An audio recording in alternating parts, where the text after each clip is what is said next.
everybody. Welcome back to Crime Weekly. I'm Stephanie Harlow. And I'm Derek Levasseur. And we are diving into part 2 of the Amy Bradley series. So I'm going to give a quick little recap. March 24th, 1998 was the day the Bradley family was supposed to dock in Curacao, enjoy a day on the island, and return to the cruise ship in time for dinner. But when Ron Bradley woke up just after 6 a.m., his 23-year-old daughter, Amy Lynn Bradley, was gone. The sliding glass door to their cabin's balcony had been left open, and the pack of cigarettes that sat beside her just 30 minutes earlier had vanished too. Her sandals were still there, along with the yellow polo shirt she had worn the night before, but her keycard and ID were missing. Ron searched the ship, expecting to find her with a coffee or a camera. Instead, he found nothing. Amy had vanished without a trace, and the search that followed would raise more questions than answers. Now, on that note, before we dive into new information, I wanted to highlight a comment that somebody made on YouTube on the first part of this series. Because remember, we were talking about how when Amy's parents woke up, they said the sliding glass door leading to the balcony had been left open. Yeah. And they assumed that she had left the room because she wasn't there anymore. Now, somebody wrote, and this person is Allison Chappell. She said, as someone who cruises a lot, I find it hard to believe she opened the cabin door with the balcony door open and no one woke up. Having them both open would have created a wind tunnel that made a mess and woke everyone up. And somebody said, just commented the exact same thing and never occurred to me until they said that this time it clicked. I swear the cabin door would cut your arm off if you weren't quick on your feet when you leave the balcony door open.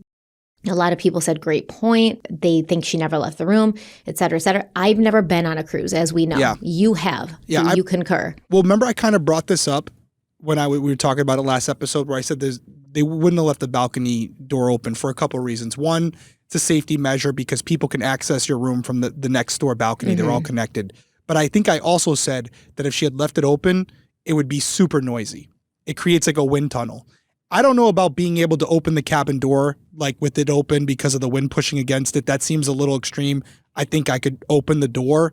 But overall, it's a known thing that you shut the balcony door because if it's open just a little bit, just the same way if your car window's down a little bit and not all the way, it creates a really annoying sound. Oh, I hate it. Yes. It's not great. Now, or if your window's slightly open and then one of the kids rolls down their window in the back and suddenly it's just this nails on a chalkboard sound/feeling and you're like, what? Close that window immediately. Yeah. To me, I think the window shows something in a moment's notice, whether she had to vomit or something. But if you've been on a cruise ship for a while, even a couple days, if you've never been on one before, and you're leaving the room for the morning, if you're going out somewhere, like let's just play this out for a second, and we're going to get more into it, but let's just say that you're leaving the room because you're going to meet up with someone, or you're going to grab something, whatever, or you're just going to get some air.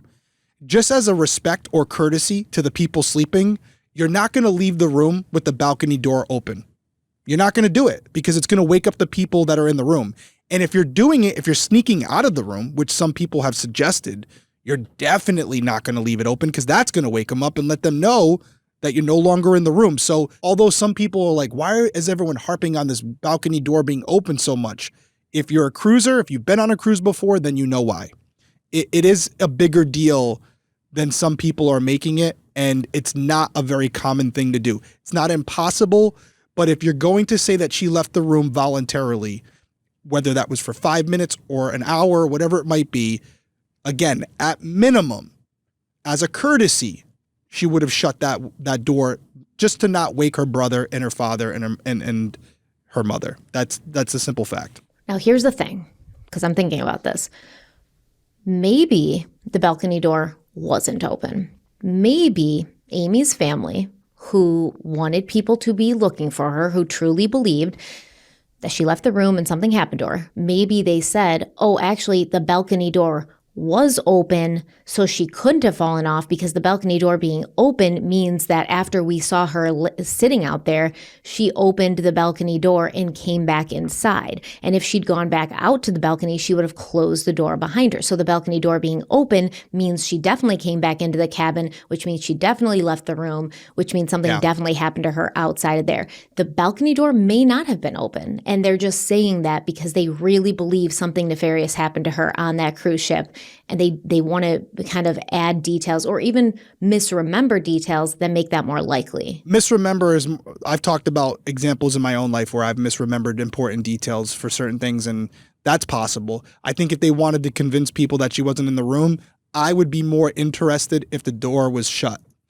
If the sliding glass door was shut, I'd be like, oh, that's interesting. Maybe she did lock up for the evening and head out. I think the door being open is more suggestive that she might have been in the room, felt sick, was closer to the balcony door, throws the balcony door open to vomit over the edge, and never comes back. That's, to me, where I go. Or to them, the door being open because it was closed when they saw her out there earlier. That means, hey, she did re-enter the cabin room. She couldn't have fallen off the balcony because she came back in. Maybe that's just what they're thinking. Yeah, I get it. I get it's depending on how you want to look at it. There's a lot to it. And there's a couple things that we can talk about before we get into the episode. First off, I want to point out here that a lot of you have watched the Detective Perspective episode. And I just want to point out that the reason why we're doing this now, and it's a good reason, is when we finalized that episode, that was the day after the Netflix documentary came out. So I didn't have a lot of time to go back and pick that whole series apart, that documentary apart, where now we're getting the chance to include that in this research.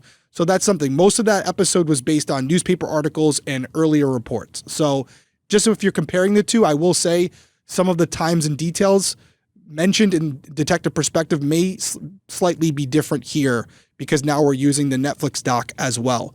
The only other thing I want to say before we dive into the episode, you guys know me, you call me the devil's advocate guy. I love discourse. I love debate.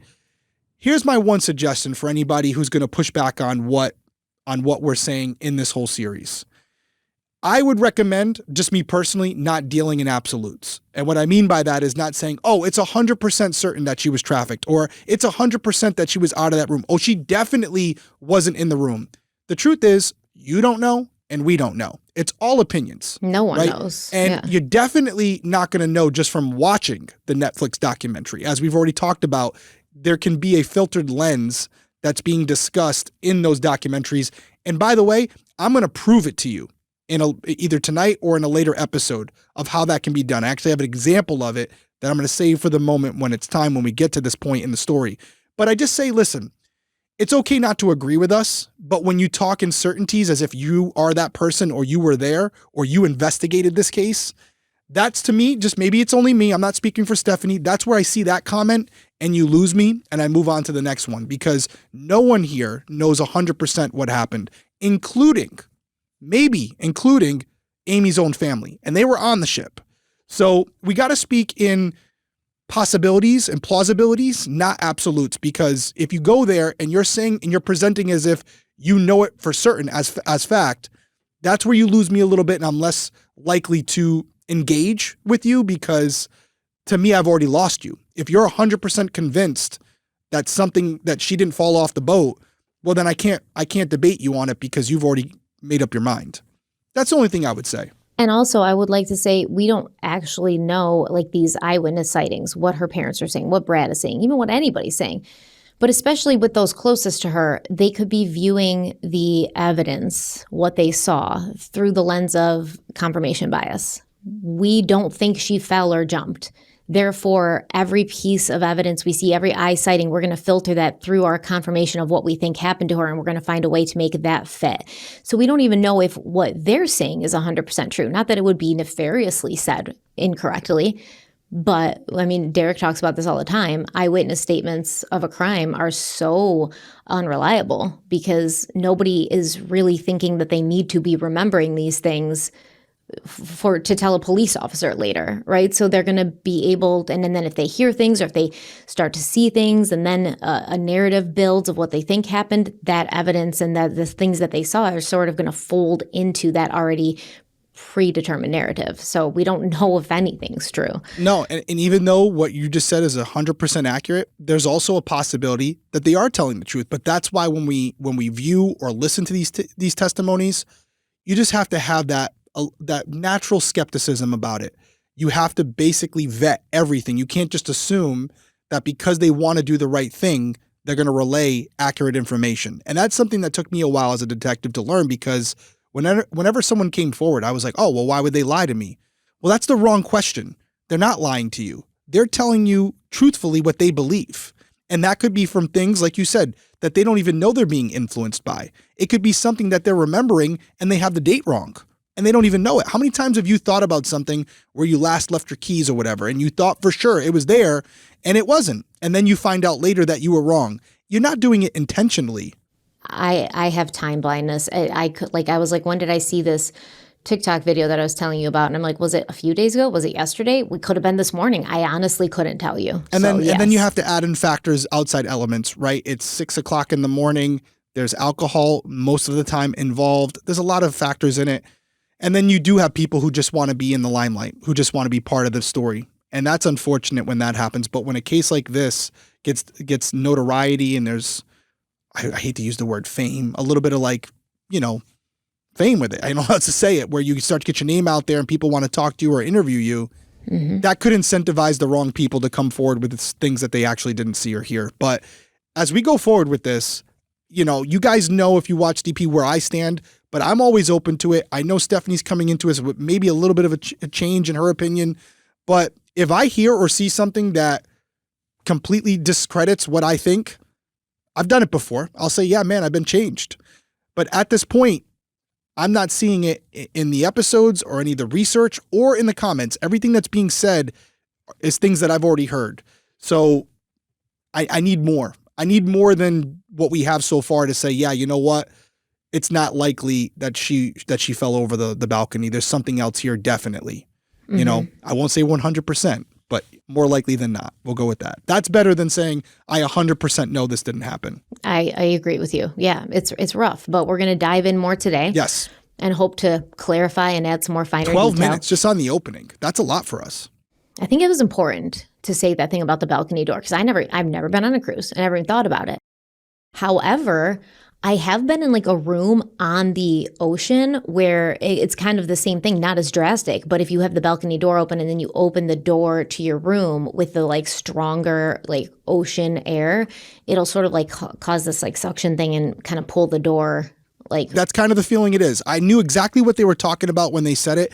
I can't recall. I never left the balcony door open, so I don't think I've been in that situation. But I've left the balcony door open where all of a sudden the bathroom door, slams shut and stuff. Yeah. So that'll happen in houses too. If a big gust of breeze comes up, your door, exactly. And there's nowhere for it to escape in that little cabin. So it goes right through you. And yeah, if you've been on a cabin, on a ship before, you know what we're talking about. Nobody is sleeping unless you're just a heavy sleeper and you got earplugs in. Nobody's sleeping with the balcony door open. So if you're leaving the cabin, and whether you're doing it to go undetected or just doing it as a courtesy, you're not going to leave the balcony door open. It's going to wake everybody up. All right. So Ron Bradley, Amy's father, he gets up, balcony doors open, allegedly. Her flip-flops out there, her cigarettes out there, her shirt that she wore the night before in the cabin. He's like, maybe she went up to get coffee. He's going to look. He's going to try to find her. After Ron Bradley searched the ship and couldn't find Amy, he went back to the cabin and woke up his wife, Iva, who later said she knew something was wrong the second she saw his face. Then they woke up Brad, and he too could also right away tell that something wasn't right. His parents looked panicked as they told him Amy was missing. At first, they asked Brad to stay in the room in case she came back while they went out again to keep searching. But after 20 or 30 minutes passed with no sign of her, they came back and asked Brad to help. Together, the three of them walked the entire ship, through hallways and public areas, past the pool deck and the disco, along the walking track, but Amy wasn't anywhere.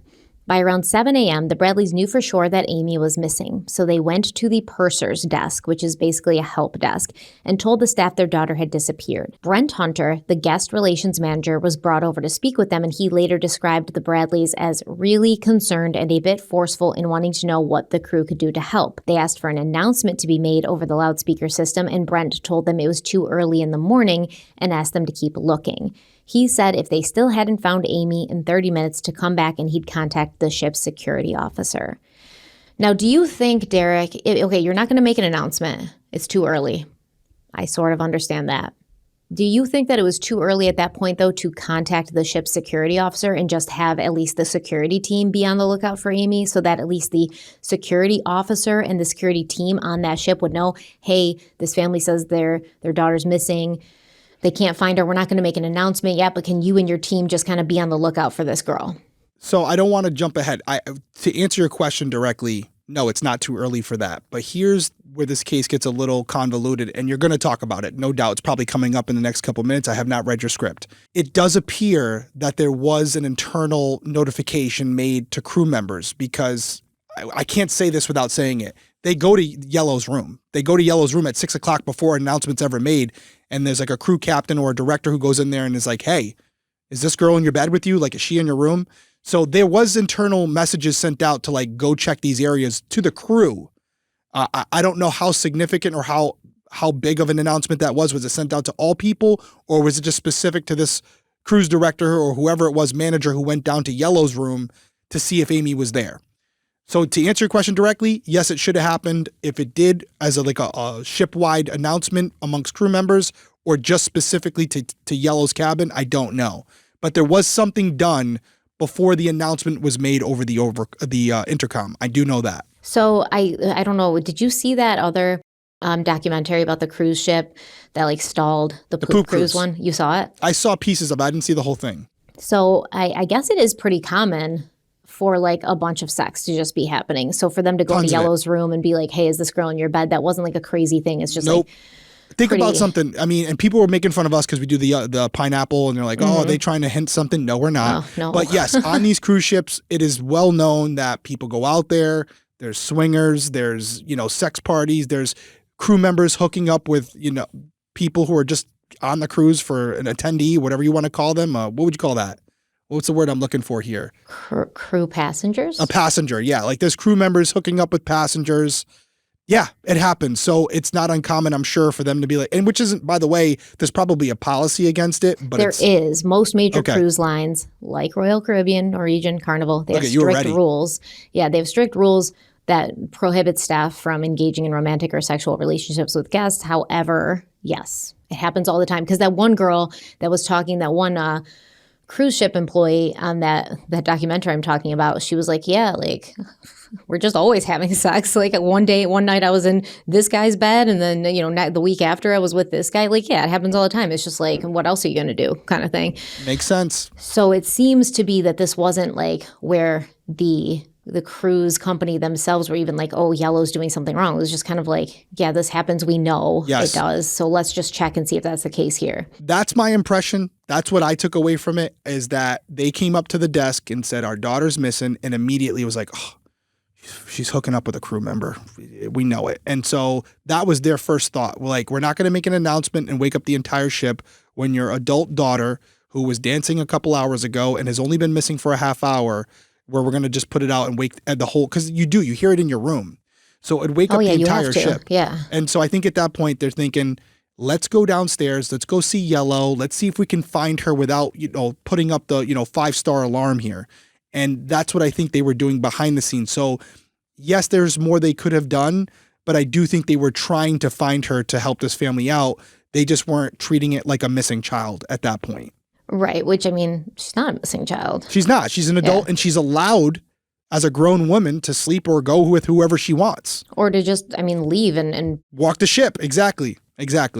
But there is maybe she doesn't want, that's the other thing. Like, maybe she didn't want her parents knowing that she was going and hooking up with someone. So these crew members are also thinking about that as well. Like, we don't want to be in the triangle here. So Brent Hunter, the guest relations manager, he said, hey, we're not going to make an announcement, but if you can't find her in 30 minutes, come back. We'll contact the ship security officer. So as the 30 minutes came to an end, the Bradleys still hadn't found Amy, and the crew had already started preparing to lower the gangplank so that passengers could disembark for the day in Curacao. Amy's family started to panic. Obviously, they begged them not to let anyone off the ship, but the staff said they couldn't delay the disembarkation process to search for a single missing person. The cruise director, Kirk Deitweiler, talked about this decision during his interview for the Netflix documentary. He said, quote, we're not going to stop everybody's cruise because there was a missing girl. That's one family's unfortunate incident, but we still had 2,400 people who paid a lot of money. As cold as that sounds, that's the reality, end quote. It does sound kind of cold. I mean, in hindsight, I don't know if I would have said that in a documentary, like that's one family's misfortune. Yeah. Like, this happens sometimes and we don't want to disturb everybody kind of thing, but to just be like, that's their problem. We have people who paid good money. I don't know. It is a little cold. No, it is cold. And I did see those clips from Kurt. And listen, I do feel a certain way about this case, but I will also agree with you that I thought this was very insensitive, and knowing where we are right No, now, exactly. In take some hindsight, balls. yeah. Take some balls to go on a documentary like Netflix and say this. And I'll tell you what, he's getting crushed by social media and all these things. So yeah, that's what you get, man. I don't think he was considering how big this could be, and now he's getting the blowback from it. And it's deservingly so. He came off like an asshole, to be frank. Yeah, viewers immediately picked up on how flippant he sounded. His attitude has since been described as cold-hearted, unsympathetic, off-putting, callous, unconcerned. And like I said, I can see saying that to somebody in the moment because you don't know where she is. Chances are she's just off somewhere, maybe by herself, and she'll come back. But to say it this many years later, knowing that she's been missing this long and no one knows what happens to her, something bad happened. That's ridiculous to do that. So, yep, I agree. Yeah, he could have chosen his words more carefully, or I'm sure he's wishing he had. Well, I mean, too late. Yep. So actually, let's take a quick break, and then we'll be right back to continue talking. You know how in true crime, it's always the little habits that give people away, the creaky floorboard that they always stepped on, the specific brand of gum they chew, or the cigarettes they smoke? Well, maybe it's time you ditched one of your own. Let me introduce you to Fume. That's F-U-M. It's not a vape, it's not a pipe, not a diffuser. It's something completely different, a flavored air device that satisfies that urge to reach for something without nicotine, vapor, or batteries. And it's honestly kind of addictive, but in the best way possible. I like to fidget with it all the time. In fact, it's odd. I didn't even know I was doing this, but a few videos ago on my channel, I had the Fume device in my hand and I was fidgeting with it, and some people picked up on it. I didn't even realize. It was just... I got it right here. Yeah, it was sitting next to me because of Crime Weekly, and I picked it up and I started playing with it, and there was a few people in the comments like, what's that thing you're playing with? And I was like, oh, I wish I hadn't been caught. If you're on YouTube right now, you can see it. You got the magnets, got the twist. Not just hearing it click, but the feeling of it clicking is just so satisfying. It's got a beautiful wood grain handle. It's very nice and weighted. You can tell this is not cheap.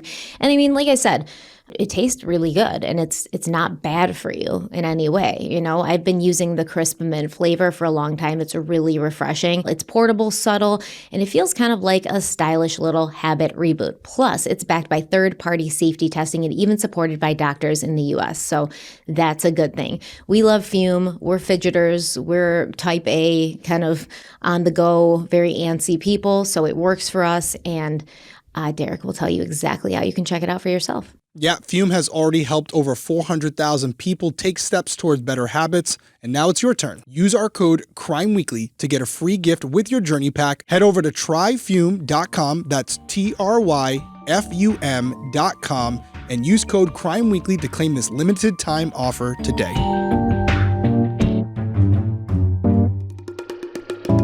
Okay, we're back, and, you know, obviously, Amy's parents, her brother, they're like, hey, don't let anyone off the ship. Anything could happen. We understand that. I understand it. I would want the same thing. Yeah, exactly. If it's my child, my family member, I would feel the same way. But they did let people disembark anyways, and Amy's parents and brother were devastated that the passengers were allowed to leave the cruise ship. They kept asking for the bare minimum of an announcement being made, and eventually at 7:50 a.m., a quiet message came over the ship's speaker system. Will Amy Bradley please come to the purser's desk? That's it. Meanwhile, Brad sat alone near the pool trying to process what was happening. That's when Alistair, a.k.a. Yellow, Alistair Douglas, a.k.a. Yellow, the band member Amy had been seen with the night before, he walked over to him, and Yellow said, hey man, I'm sorry to hear about your sister, and he added that he felt guilty. Brad thanked him, but right away he wondered how Yellow even knew something was wrong so quickly. Brad told him he had last seen Amy around 3:30 or 3:40 a.m. and started to ask when Yellow had seen her last, but before he could finish, Yellow cut him off and said he wanted his bandmate to hear the story too. He walked away, brought the bandmate over, and asked Brad to start over again. Brad told them that he and Amy had been on the balcony around 3:40 a.m., talking and winding down from the night. He said they told each other good night, and then he went inside to sleep while Amy stayed outside because she didn't feel well, and she said the breeze was helping. That's another thing I want to ask you, because I thought you said you suffered from motion sickness sometimes. Sometimes, but on a cruise ship you don't, especially in a Caribbean cruise, there's not a lot of motion. And I took the Dramamine, and I don't have an issue with it, and I'm usually fine. So if you didn't take Dramamine, because I'm thinking about myself, if I've had some drinks and I'm feeling a little, when you drink, what do you get? You get the spins. You feel like a little, I don't feel great. Would being outside on a moving ship and watching the landscape move make that better or worse? Because I feel like being in bed would be better than there. So at this point, they're close to Curacao. And I can tell you that if you can see land and you have a point of reference and you can look at that land while moving, it usually takes away my motion sickness, and other people in the comments can weigh in. So if she was close to Curacao, which they were, nobody's disputing that, off in the distance, you could probably see land. Also, the breeze just on your face can help. But no, it's mostly the motion. Like if I usually feel more sick when I'm on a lower level of the ship and I can feel it moving up and down. What about if you're drinking alcohol? Does the motion have more of an impact on you at that point? I've never been like really drunk on a cruise ship. No, but you've had a few. I've had a few drinks. Yeah. I haven't seen a difference. No. Okay. The worst time was for CrimeCon. Actually, coincidentally, we had some bad weather. Like there was a hurricane. Oh, and the crime cruise. Yeah, they had to divert us to a different island. We went to the Dominican instead, and it was really choppy water. And I remember feeling it when I was in the casino, because that's the lowest level. So I went up to my room, which was in the center of the ship, higher up, and I was fine.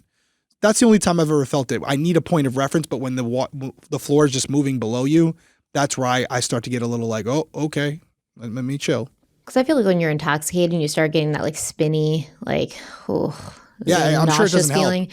I can't imagine that being out on the balcony would help, but weigh in if you've been on a cruise and you've been inebriated on a cruise, let us know. I want to quickly talk about what you just said here, because I've seen other places and it's true, where Brad is talking to Yellow. And I don't know if you're going to get to this, but him in hindsight saying all this information to Yellow, if Yellow was involved, not great, because now Yellow has a timeline and he can adjust his timeline off of that. So if he did do something to Amy, he now knows the timeline that the family's reporting and can change or alter his alibi and his story so that it aligns with Amy's last known whereabouts. So in hindsight, not great. And I will also say, and I know people in the comments will be able to confirm or deny this, I'm unsure if Yellow approached Brad before the announcement went over the intercom or after, although I don't think it sounds like after. And I don't know if that matters as much because, as I said a couple minutes ago before the break, my understanding is that before any announcement was made, they went down to Yellow's room. So he would have been aware that something was going on when the cabin director or whoever said, hey, is she with you? So he was already aware something was going on, and that's where he probably said, hey, I'm sorry to hear about your sister, if he's not involved. Yes, because it did sound like it was a quiet announcement and just asking her to come to the desk, not saying like she's missing. So to hear an announcement where somebody said, hey, Amy Bradley, come to the desk, and then to go up to their brother and be like, sorry to hear about your sister, that's weird. That would be weird. I agree. Yeah. I agree. That would be weird. But them coming to his cabin at 7 o'clock in the morning or 6:45, whatever time it was, then hearing this, I could see where you'd be like, oh man, sorry to hear your sister's missing, But to Brad's point, he in hindsight was like, oh man, how would he already know that something bad happened to her if they just made the announcement? Well, the argument would be he knew about it prior to the announcement being made because they came to his room. Yeah, or if the announcement didn't even really clarify that she was missing, just that she was wanted at the desk, right? So Yellow didn't share any helpful information. Brad went back to find his parents. By then, people had already started getting off the ship. Ron later said, quote, it was like nothing we've ever felt before. People going on their merry way, having a vacation, laughing, talking. And there we are looking for my daughter. It was what nightmares are made of, end quote. So crew members told the Bradleys to return to their cabin and wait for the chief security officer. When he arrived, he asked a few questions and he asked for a photo of Amy. He told them she was probably just visiting someone's room and she would show up soon. But by 9 a.m., Amy still hadn't been found, so the crew decided to initiate what's called a Charlie drill. And this is essentially a bomb threat protocol. It's a full-scale search that involves nearly every crew member on board. And according to the cruise director, Kirk, who will forever be known for his lack of empathy, quote, every crew member has to check their own cabin, every inch of the cabin, end quote. He said the search covers every nook, every cranny, usually takes around 45 minutes. I mean, I don't know how you can check every nook and cranny of a cruise ship in 45 minutes, but okay. Yeah, I mean, we don't know the process, but at this point, and I'm supporting the argument that she was trafficked at this point, she's already off the boat. whether that's in a container or whatever it might be, as you're disembarking the ship, you can see the crew members are taking off, they're replenishing food and water and all these different things. And probably getting rid of garbage and stuff even. So if you wanted to get a body off the boat and you had multiple people involved, I don't think it'd be difficult. You could do it undetected. And we talked about before, once again, they were the only one out of us that's been on a cruise. Do the staff, let's say they are getting rid of garbage and replenishing supplies, they would probably be using a different exit for that, not the same gangplank that like the passengers are going down. They still have to use a plank. It may not be the same one that the passengers are using, because why would you want that experience of like garbage passing through you? But it's still a plank that probably they're using, because I know when I get off the boat, I can see the crew members, they're working fast. They got people, they're restocking everything. But yeah, if you had a couple people involved with this, or even if you didn't, you could dump a body into some type of trash and they're not scanning the trash. So she could have been taken off that boat and nobody knew about it. And if she was drugged or she was already killed, she probably would go undetected. So doing this Charlie drill at 9 a.m. when people have been able to get off the boat for over an hour, it kind of is not going to have the same significance that it would have had if it were done before anyone was allowed to leave the ship. And it's not going to reach as many people. That's right. And at that point, if something's happened, it already did. So from what I can tell, cruise ships have multiple gangways, which are the ramps or planks used to enter and exit the ship. Right. Passengers use designated ones, often on the upper or mid decks, with signage and security personnel checking everything. And then the crew and the logistical operators, like supplies, waste removal, crew shore leave, they're usually going to use a lower deck gangway, often on deck 0 or A, which are off limits to guests. And I think I've seen that before just in videos where it's almost like a straight, it's not like going down on a slope, it's like straight coming off the ship to the dock. So yep. Sounds about right. And then it's because they store all that stuff, right? They store the trash. Everything's down in those lower decks. Below deck in a refrigerated room to avoid smell and bacterial growth. And they keep all the supplies and stuff down there too. So yeah, I mean, like you said, at that point, hours after, people are leaving. If this was done by somebody who had access to those lower gangplanks and who would not be questioned as to why they were removing trash or bringing on supplies or even leaving the ship to begin with, she's in the wind. We don't know where she is. That's right. So Amy wasn't found during the Charlie drill, obviously. Because of that, the Curacao Harbor Police were called in, which was standard protocol. The chief, John Mentar, later told Netflix that Royal Caribbean told him Amy had likely fallen overboard. The chief told the ship they would begin a water search using the Curacao Coast Guard, the Venezuelan Coast Guard, and the Navy. The chief also said that based on the boat's position, the wind force, the sea current, and the wave height, he was confident that if Amy had gone into the water, her body would wash up. The agency set up a search grid between Aruba and Curacao. That effort included 3 helicopters, a British warship, a low-flying radar plane, and a fleet of cargo ships, tugboats, and fishing boats that scoured the harbor, the sea, and the coastline. It was the largest search they had ever conducted. Now, at that point, I don't know if they were looking for Amy to be alive or if they kind of knew falling from the height she would have fallen from. She probably would have been knocked out. I mean, that water would hit her like a cement floor. And maybe they were just looking for her body at that point to wash up or some sign of her. Yeah, I would definitely say they're just looking for her body at that point. They probably assumed she went overboard. And we could get into it right here. I don't see why we wouldn't. But a lot of people say, hey, listen, the boat was docked or very close to being docked. If she was in the water, they would have found her. And that's simply just not true. We've seen numerous cases of it. Yes, you would think that she'd be found, but there are times when bodies are not found where they're supposed to be. You guys don't need me to convince you. Look at Robin Pope. Anyone who's been watching our episodes for a while now, Robin Pope, whether she was thrown off the dock or fell in, was literally 9 feet away from the rocks of her house. She wasn't found for almost a month. The water was only 14 feet deep. They knew more than likely where she was. They were scouring that water. There was people searching the banks. And yet 23 days later, she was found under a dock on the rocks.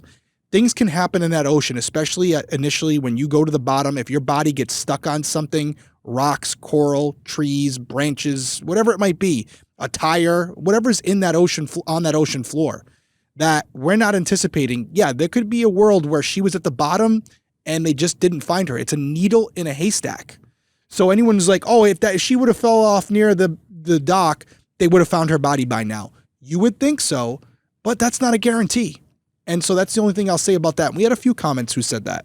And I mean, this guy, the chief of police in Curacao, he's like, yeah, I'm confident if she fell off the ship where you say she fell off, that her body should be found. Yeah, I saw that. And that's one police officer who's not an oceanographer, who's not an expert, giving his opinion, just like I'm giving mine. I think it's because he knows the area and he knows That's like great. the tides Happy and things for like him. that. Yeah.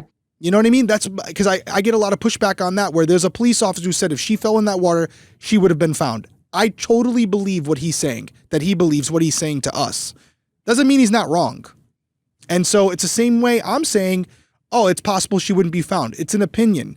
But there's not a certainty or a guarantee in any instance that no matter what happens, if they go in the water, they're going to be found. I mean, we also know that the Curaçao's, on the Caribbean Sea, that area has powerful ocean currents. And this can carry a body far from the point of entry within hours. And if Amy fell at night when it was dark, which we're kind of assuming it was, given her last known sighting. Yeah, 5:30, 6 a.m. in the morning, the sun's just coming up. Yep, currents could have dispersed her remains into an open ocean, making recovery extremely difficult. Also, this is really something I didn't know, but research for this case, the ocean is like a very highly efficient ecosystem. So especially in tropical waters, marine life like fish, crustaceans, even sharks can rapidly scavenge remains. And there's not a lot of sharks around Curacao, actually. I was looking that up. Yeah, there's like harmless sharks, most that are not aggressive. Yeah, most that are not aggressive to humans. So I don't think it was a shark attack. But if you think about it, the Caribbean has steep drop-offs near many of these islands. I've been to the Bahamas and I've seen this myself. A body sinking into deep water could easily reach depths of thousands of feet where there's no light, water pressure is extreme, and few human search methods can reach. So if she didn't get washed up or didn't get stuck in like coral reef, which would keep her body sort of stable and in the same place, once a body reaches that depth, recovery becomes nearly impossible. It's just, and you wouldn't even know where to start looking. Yep. Like I said, I'll concede that you would think if the boat wasn't moving and they started searching within a few hours, they would find her. That's if none of those other things that you just mentioned took place. Gases fill up in your body. You eventually rise back to the surface. You would expect to see her wash up along the shore. That does happen in many cases, but there are also many cases where it doesn't happen that way. So I don't think the lack of a body automatically rules out the possibility that she was pushed overboard, that she jumped overboard, or accidentally fell overboard. I don't think it's exculpatory where it says, no, that couldn't have happened. I agree, actually. And I would say that a lot of people use her body not turning up as a sign that something else happened, but this is the ocean we're talking about. Like, it is. I mean, we just covered... It's a monster. It's scary. Covered Ocean Gate and Titan. It is a scary monster. Anything could happen. And there have been plenty of people who have fallen overboard whose bodies have never been recovered. This is not an uncommon occurrence. So... That's that. Later that afternoon, as the air and sea search got underway, the cruise ship's captain went to the Bradley's cabin and said, "We have searched and your daughter's not on this boat." He told them the crew had checked every nook and cranny and said that anything bigger than a bread box had been searched, but Amy was nowhere to be found. Ron and Iva asked him to distribute Amy's photo and notify passengers that she was missing, hoping that someone might remember seeing her. So after the sighting of her in the cabin that Ron had, did someone see her at any point after? Could they say where? And that would help sort of hopefully narrow down the search area and narrow down what could have happened to her. But the captain refused, saying he didn't want to upset the other guests. What's your take on that? Because I don't agree with that. I don't agree with it either. I'm not the Royal Caribbean business advisor there, but I understand there's a balance. But I think the number one priority should be the safety of your passengers and your customers. Because if it gets out later that something happened to this woman, that's bad for business as well. So even if you're approaching it from that perspective, it's a discretionary call. I think we should always proceed with caution and go above and beyond to make sure that every single passenger is accounted for and that they're safe. And at this point, we know that something's wrong, whether it's a medical emergency or she's being held against her will or she went overboard. Something's not right because this woman would have turned up by now. And so, yeah, I don't agree with this decision either. Yeah, it's like the mayor of New York City being like, hey, I know that there's a person missing, but we're not going to like distribute flyers because we don't want to scare people. Yeah, I think people for the most part are good people and would have been on board with trying to help and would have been more than fine with helping the Bradleys find their loved one. There would be a couple assholes for sure. They're like, oh, we got to hold up for this, Yeah, But I but think like, most people would be on board to help. they're not even asking to be held up. They're just saying distribute the flyer so if somebody saw her, they can come to us and say, right? And the best account you're going to get is as soon after the incident as possible. The longer time, the more gray it gets. And like you're saying, hey, maybe in the moment, okay, we don't scare the passengers. But now after, when people found out a girl went missing and you refused to distribute her picture, they're going to think, well, what if that was me? What if that was my daughter? What if that was my wife? That's really bad for me. And Yeah. they didn't want to do that. I would have yeah. wanted them to do that. Yeah. Oh, yeah. The handling of this case can have waves on future cruises and the people choosing whether to use Royal Caribbean or a competitor. So I don't think they're thinking about that in the moment. They're probably at this point still assuming that she's just off somewhere not wanting to be found. But you don't know this person. And if the family's coming to you saying this is a problem, whether it's true or not, you got to look into it. You got to treat it as in the same way that they're looking at it because they know this person better than you. Yeah, and the captain's literally saying she's not on this boat. And we know she hasn't been on the boat, or at least we haven't been able to find her since before we docked. So what happened? And so the captain told them if Amy wasn't on the ship, she had to be either in the water or on the island. And he encouraged the family to disembark. Thank you, Captain Obvious. Captain, exactly. He encouraged the family to disembark in Curacao and reminded them that an active water search was already in progress. And he told them, if Amy's found in the water, you'll want to be there. He warned that if they stayed on board, they might miss the chance to search the island. I've asked if he was absolutely sure Amy wasn't on the ship, and he said he was certain. Now, according to the Bradleys, they later found out the ship had not been fully searched. While some public areas, closets, and certain crew spaces had been checked, the passenger cabins had not. The common areas and some of the crew quarters were all that had been searched. Dozens of guest rooms, and actually most of the ship, had been left untouched, which that's hard to get over. That's hard to get over because now you're telling them, hey, she's definitely not on the ship, so she's either on Curacao or in the water. She fell in the water. She's definitely not on the ship. We searched every nook and cranny. What could possess you to tell a family that when you know that that is not the case? That a good portion of the ship hasn't been searched. This is back to the question you just asked me a couple minutes ago, right? Where now this is a different thing. This isn't just flyers. Now you're going to ask crew members and passengers to allow someone to go and search every single room where that's your privacy at that point. Now, every single day on the cruise ship, you have someone cleaning your room. So I think 99% of the people who are on that boat are not going to care if a security officer quickly comes in and just scans the room. And there's not too many places to hide, right? And just says, hey, everything normal in here, nothing out of the ordinary. It's going to take 5 seconds to search that room. Because, again, the beds are all, they're kind of bolted to the ground. There's really nowhere to hide a person. You do a quick search. You have the housekeepers search their quadrants, search their rooms that they're responsible for. Quick pass through. Anything that stands out to you, anything that looks like a crime may have occurred, it would probably take them a couple hours. So I completely agree with you. At this point, you have to inconvenience the passengers a little bit because it just got a lot more serious. But here's another thing. Although Royal Caribbean has never released a detailed cabin occupancy list for that sailing, I wonder why. It's very likely that there were vacant passenger cabins on the Rhapsody of the Seas during the Bradley's family cruise in March 1998, because most cruises don't fill every single cabin, especially outside of peak holiday seasons. The Bradley's family, they were on a cruise in late March, which is close to spring break, but also not a guaranteed sellout period. And even on sold-out cruises, there are often cabins left unused for many reasons. Last-minute cancellations, no-shows, or crew-held guest rooms, or even they keep some empty in case something goes wrong with like the plumbing or the air conditioning or something in a cabin and they have to move passengers. So they'll keep like extra ones just in case. And who would know which cabins were vacant and which were not would be somebody who worked on the cruise. So those weren't even considered to be checked at all. Yeah, that's a problem. It's a big problem. And it also opens up a lot of questions that we have right now, right? If they had done all that and there was no sign of Amy in the vacant rooms or in the passenger rooms, maybe there's a lot more people who say, yeah, maybe she did go overboard.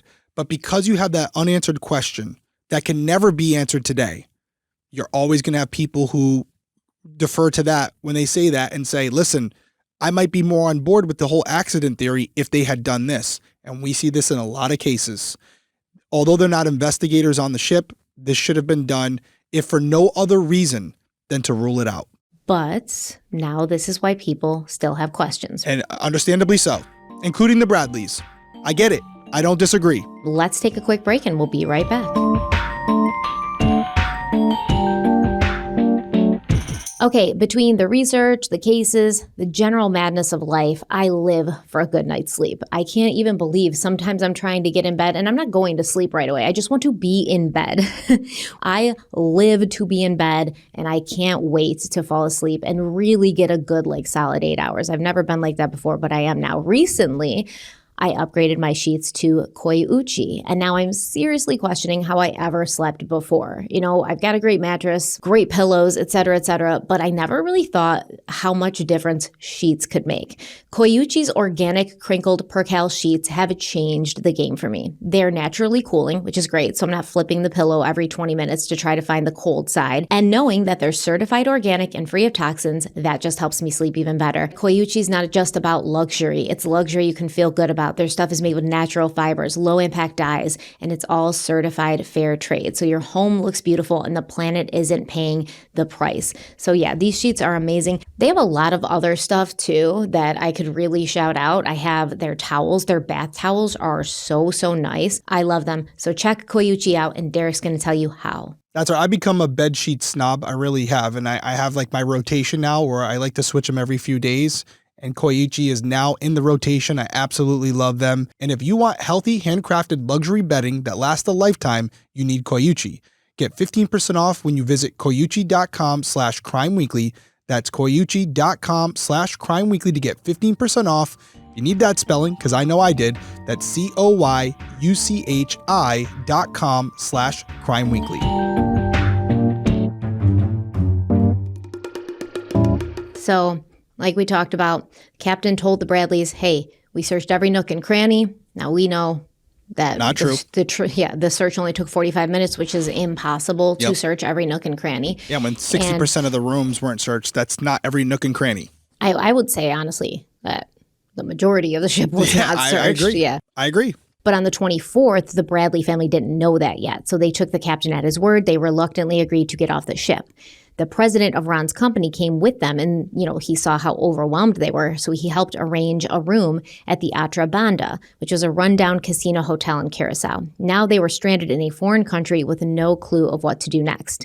They wanted to keep looking for Amy, but they didn't know where to start. They tried contacting the U.S. Embassy, but it was closed. Iva called her brother, and he contacted the FBI, who said they were ready to help, but because the ship was in international waters and registered in another country, Royal Caribbean would have to give them permission to board, which is crazy to me. But once again, I've talked about this.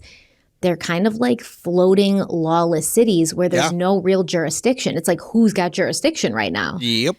Is it the country where the ship's registered to? Is it the country that the ship's in the waters of? Who's got jurisdiction here? If the majority of the passengers are American and the FBI can't even do anything to help those passengers until they have permission from the company, the Royal Caribbean, that's kind of an issue when you want to move quick, right? Time is of the essence here. Always. So at 6:30 p.m., this is basically 12 hours after they start looking for Amy, Ron, Iva, and Brad stood at the hotel window watching the Rhapsody of the Seas pull away from the dock. And this is makes me uncomfortable because we just talked about the possibility that Amy could have still been on board. That's right. They were close enough to hit it with a rock, and as the ship drifted further out to the canal, they noticed that their stateroom was the only one still dark. Iva later said, quote, "It was extremely difficult for us. That ship left as scheduled on time, and there we stood watching. Everybody was partying and having a good time, and that we were by ourselves," end quote. Yeah, I saw this quote already, and when I read it the first time, it got me a little emotional because although I've never been in this exact situation, I've been in quick scenarios where for a second you look and you can't find one of your kids and your life ends. Like in that moment, your heart drops or goes into your throat. Yeah. And I can't imagine how helpless they must have felt in this moment because you basically want to be in two places at once. You want to be on the ship. You want that ship to be locked down. You don't want anybody moving. You want everyone to be as concerned about this as you are. And yet you're having to make this difficult choice of the ship or stay in Curacao and not really knowing what the right approach is and not feeling like you have anybody else looking out for you or helping you. And so I sit there. And that's the last place you saw her. And that you're looking and you have to wonder in your head, is she still on that boat somewhere in need of our help? And you have to take the word of people who don't really seem that interested in finding her. Like you said, they're doing a party. And I think this is a good part to remind everyone that we care about this case because even though Amy was an adult, at one point she was a little girl, sat on probably Ron's knee and played and, was doing her hair with Iva and played in the backyard with Brad. And that's how they're still seeing her, as Amy, their sister or their daughter. Not as Amy, the adult who could do what she wanted and made her own decisions. Not as the girl who was just sitting on the balcony with a buzz on with a pack of cigarettes. They're seeing the girl that they've known their entire lives. And so I look at it from that perspective and my heart breaks for them, because at the end of the day, that's the person they loved. And we're sitting here kind of breaking down this case from an objective, impartial perspective with not a lot of emotion, because now everybody's weighing in on it and dissecting every part of it. But regardless of where we fall, Amy's no longer around from what we can tell. And that's a tragedy. And there's no doubt, regardless of how we feel about this at the end of the series, Royal Caribbean could have done more. There should have been a liaison assigned to this case, working with this family hand in hand, even after getting off the boat. In fact, I would argue that someone from Royal Caribbean should have been off the boat with them and served as their communication line to the boat as the search is continued. There has to be things that are done differently here, because at this point, it was clear something happened to Amy, whether that was falling off the boat or something more severe. But to just completely sever ties with them and leave them in this area that they're unfamiliar with and say, hey, good luck. It's just completely insensitive and unprofessional and every other adjective that you can think of. So couldn't disagree with Royal Caribbean's approach more here on this. And they're getting a lot of blowback about this case now, because now everyone's being made aware of it. And it's deserved. They should, because this is not how these things should go, because if it can happen to Amy and their family, it can happen to you. So they have to do better. Yeah, I think also it's like, do none of these people working at Royal Caribbean, like the captain, the security people, do they not have kids? Do they not understand how these people would be feeling? And yep. Yeah. No, I don't like it. But that particular image in my head when he described it was tough. Yeah. Oh, yeah. That's a tough one, because now you're feeling like, as her father, her protector, what do you do? It's a 50%, it's a coin flip. Do you stay in the boat or do you stay in the hotel? You can't be in two places at once, and you don't want to divide. You just lost one person. You don't want to send your wife on the boat while you stay home in the hotel. You don't know what the right choice is, and I can't imagine how helpless they felt. I honestly, if it was me and there's three people, I would have been like, Brad, you're staying on the ship. Yeah, stay on the ship. Stay in the ship. We can you communicate be our with you. eyes here. We can communicate with you. Yeah. I agree. But maybe they didn't even feel like that was an option. I don't know. But to your point, they were given the impression that the boat was completely searched. So to give them credit, they were like, okay, the captain told us she's physically not in the boat. There's no chance. Yeah. They searched, quote, every nook and cranny. If they had known that wasn't the case, maybe they would have made a different decision. That's what I'm saying. They're taking the word of people who are the authority figures on the boat, but don't necessarily seem like finding Amy as their top priority. So it definitely wasn't. I can completely concur with that. It was not a top priority. They strongly felt like she had gotten off the boat on her own or she fell in the water, but they were like, hey, not on the boat, not our problem. Yeah, and even Brad said it felt like the cruise line just wanted to move on, and that's exactly what happened. They were like, ew, this ugly thing happened. We don't want to destroy people's vacation. We don't want this to be a memory.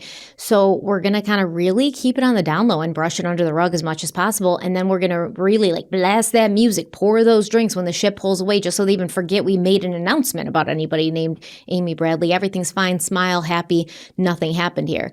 When that boat left Curacao, there was no more Amy Bradley on anyone's lips. I can guarantee you that. So Brad said, he believed that Royal Caribbean's focus was not on helping his family. It was on keeping the other passengers happy and protecting the company's image.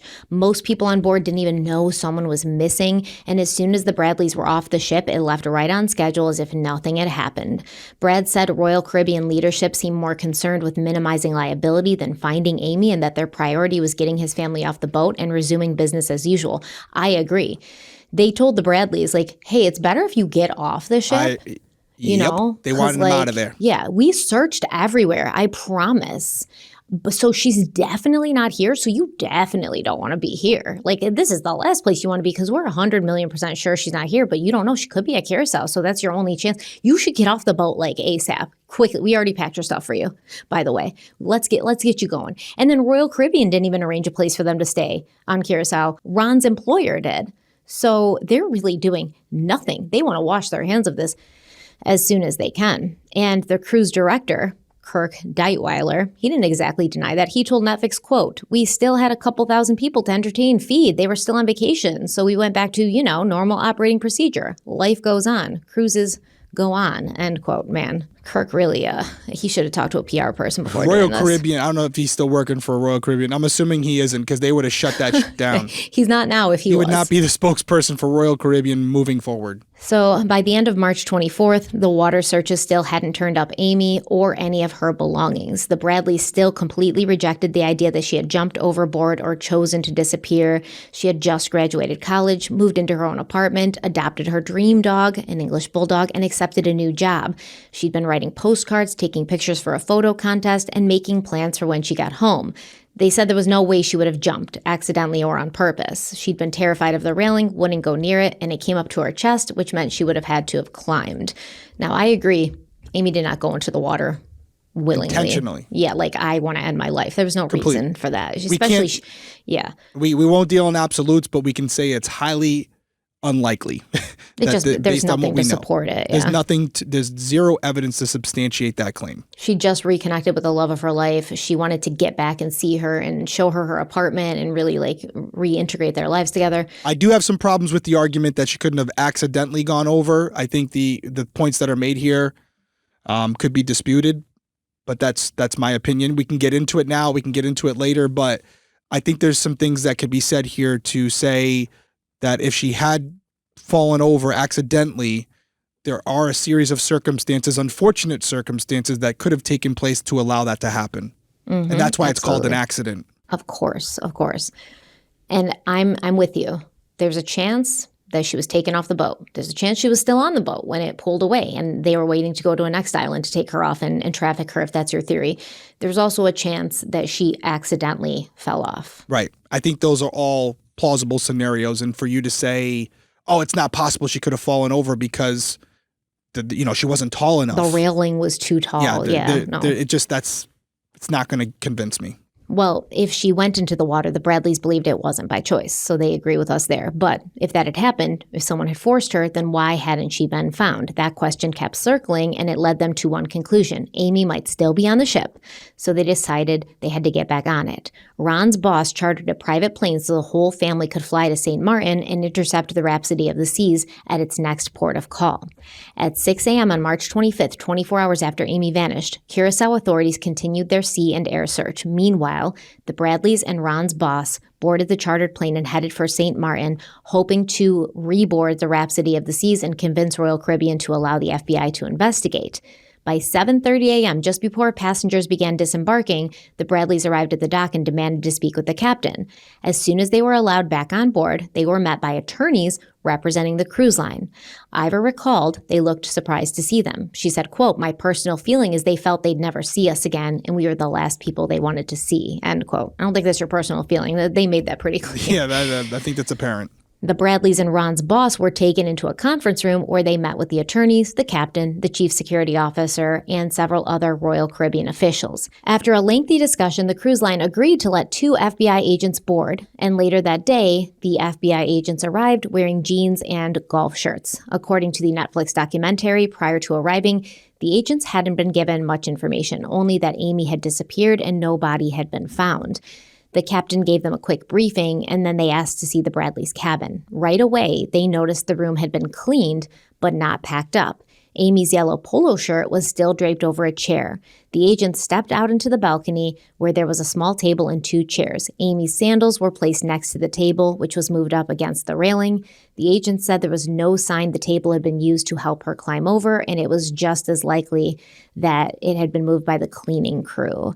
The agents further noted that the railing came up to their chests, and when they looked over, they saw a straight drop down to the ocean. I'm surprised, honestly, that the ship had the room cleaned, but not cleared out. Yeah. So what I think happened when I saw this was there's obviously house cleaners for different quadrants of the ship.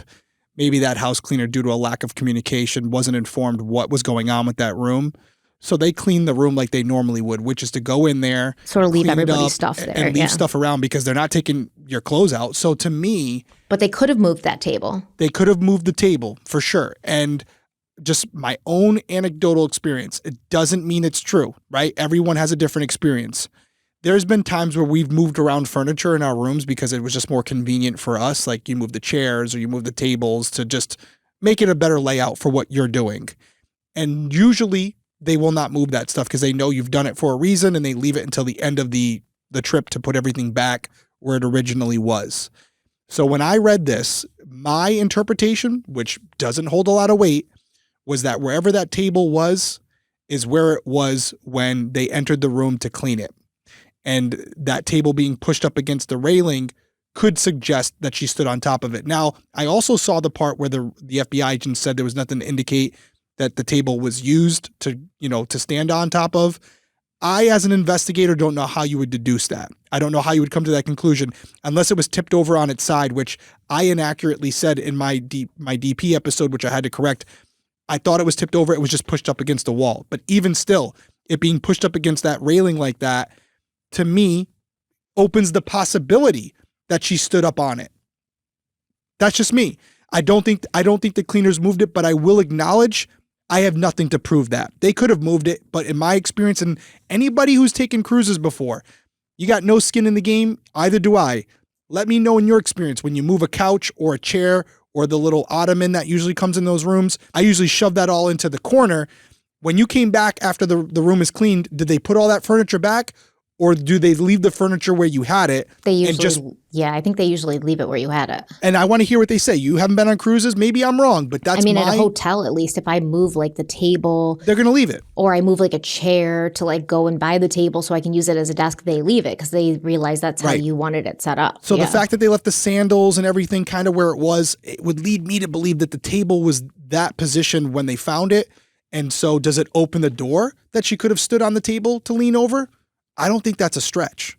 Yeah, I don't think so either.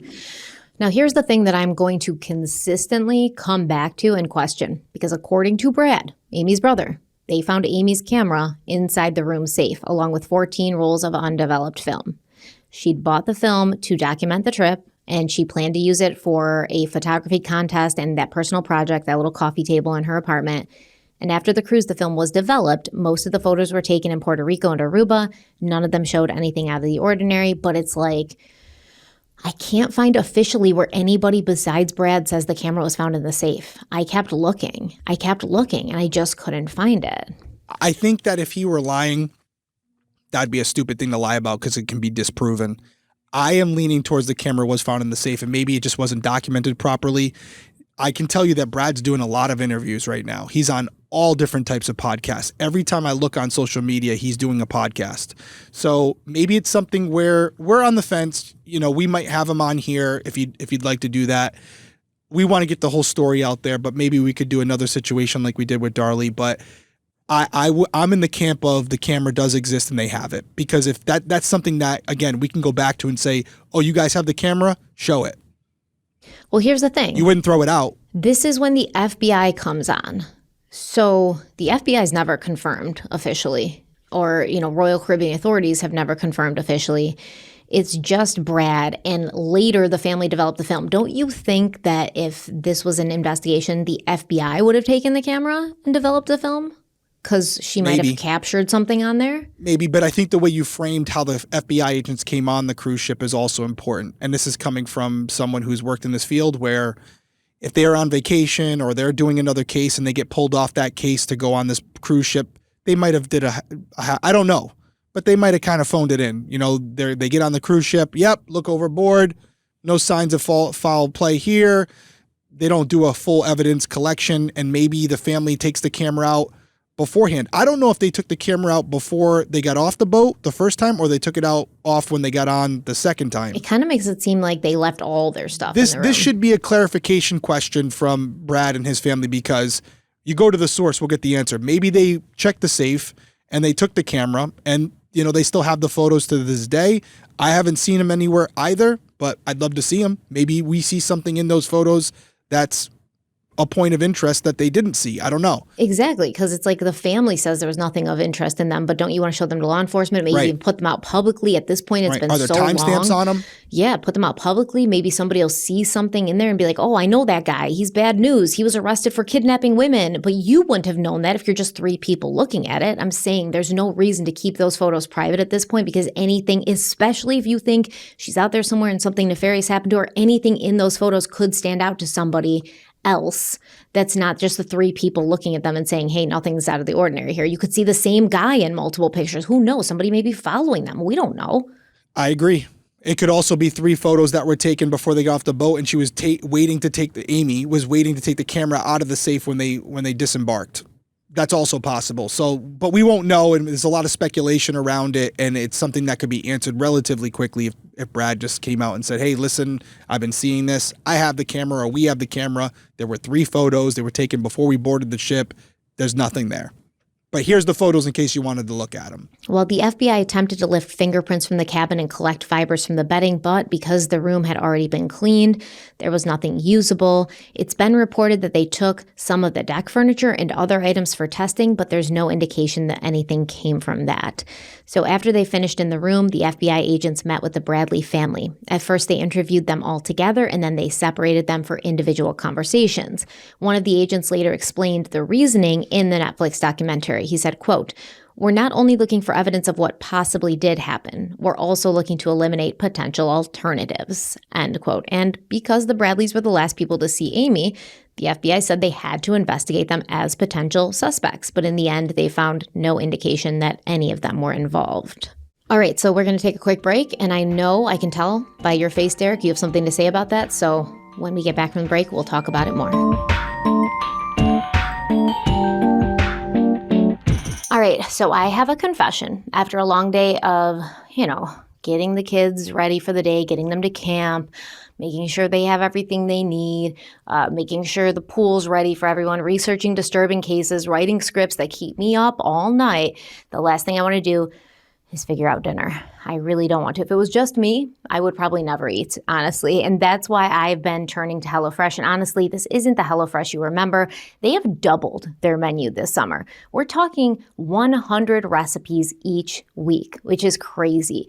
From seasonal dishes to global flavors to high protein meals that actually keep you full. And HelloFresh, they've got steak, tons of vegetables, veggie packed options, and yes, 3 times more seafood at no extra cost. I just made their shrimp tacos with mango salsa. It was the perfect summer dinner, of course. It was fresh and really delicious. It was giving 5-star patio dinner. And I love that it takes all the mental load off. No planning, no shopping, just fresh ingredients, step-by-step recipes, and dinner that's actually satisfying. 91% of their customers say they feel healthier eating HelloFresh, and I totally get it. It is delicious. I love it. It's easy. It always tastes good. We love HelloFresh, and Derek's going to tell you how you can try them out for yourself. The best way to cook just got better. Go to HelloFresh.com/CrimeWeekly10FM now to get 10 free meals plus a free item for life. That's 1 box with an active subscription. Free meals applied as a discount on first box. New subscribers only. Varies by plan.